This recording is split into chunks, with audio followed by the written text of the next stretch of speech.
12 जून 2025 की तारीख आप सभी को याद होगी जब अहमदाबाद में बोइंग 787-8 जो ड्रीमलाइनर विमान है वो हादसे का शिकार हुआ था, दुर्घटनाग्रस्त हो गया था। एयर इंडिया का 171 फ्लाइट जिसमें हादसे के बाद 260 लोगों की जिंदगी खत्म हो गई थी। अब इसके बाद ना जांच रिपोर्ट आई है सामने। एयरक्राफ्ट एक्सीडेंट इन्वेस्टिगेशन ब्यूरो ने 15 पन्नों की केंद्र सरकार को एक रिपोर्ट दी है। उसमें बताया है कि कॉकपिट में आखिरी वक्त जो दोनों पायलटों की बातचीत हुई थी वो क्या थी, जिसमें एक पायलट कहता है कि तुमने फ्यूल बंद किया क्या, तो दूसरा पायलट कहता है कि नहीं मैंने बंद नहीं किया। यहां से तकनीकी खराबी और मानवीय भ्रम की स्थिति पैदा होती है। लेकिन मैं आपको बता दूं, विमान में 2 इंजन होते हैं और दूसरे इंजन ने थोड़ा काम शुरू किया था करना। पहला इंजन पूरी तरह से एकदम स्थिर स्थिति में आ गया था, वो काम नहीं कर पा रहा था। और जैसे ही क्या होता है ना, जैसे इंजन में ईंधन नहीं आ पा रहा था। अगर कोई इंजन है उसमें फ्यूल नहीं आएगा तो फिर वो विमान क्या होगा कि अगर थोड़ी सी दूरी पर जा रहा है तो वहां पर क्रैश होने के या ऐसे ब्लास्ट होने के पूरे चांसेस बने रहते हैं। और कुछ एक्सपर्ट्स का कहना है कि ये सब कुछ मैनुअली होता है और ये को पायलट के हाथ में होता है, उसी के हाथ में ये पावर होती है।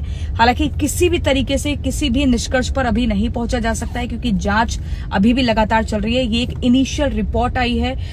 उड़ान भरने के ठीक बाद दोनों इंजन जो हैं वो कट ऑफ स्विच रन की जगह कट ऑफ स्विच वाली स्थिति में आ गए, जिसके बाद इंजनों की जो थ्रस्ट की क्षमता है वो खत्म हो गई थी और उसके बाद ही विमान अहमदाबाद के मेडिकल कॉलेज में जा घुसता है और उसके बाद क्रैश हो जाता है। विमान के अगले हिस्से से एक्सटेंडेड एयरफ्रेम फ्लाइट रिकॉर्डर से डेटा जो है सफलतापूर्वक रिकवर किया जा चुका है, लेकिन विमान के पिछले हिस्से में जो रिकॉर्डर होता है वो पूरी तरह से क्षतिग्रस्त हो गया है।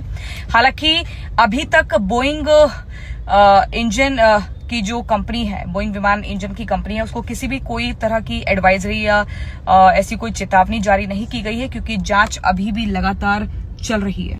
एक और बात चौंकाने वाली है कि टेक ऑफ के तुरंत बाद ही वहां सीसीटीवी में देखा गया कि इमरजेंसी पावर सप्लाई सिस्टम सक्रिय हो गया और वो तभी होता है जब इंजन बंद हो जाता है।